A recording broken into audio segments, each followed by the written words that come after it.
Wracamy tutaj do planera słów kluczowych i wklejamy słowa kluczowe. Klikamy rozpocznij i czekamy i mamy tutaj wyniki. I teraz tak jak poprzednio pokazywałem, na przykład awaria klimatyzacji to jest od 10 do 100 wyszukiwań. Tutaj widać, ile kosztuje serwis klimatyzacji Split.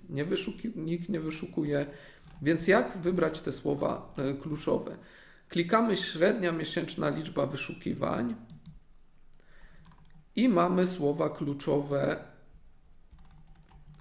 posegregowane według ilości wyszukiwań.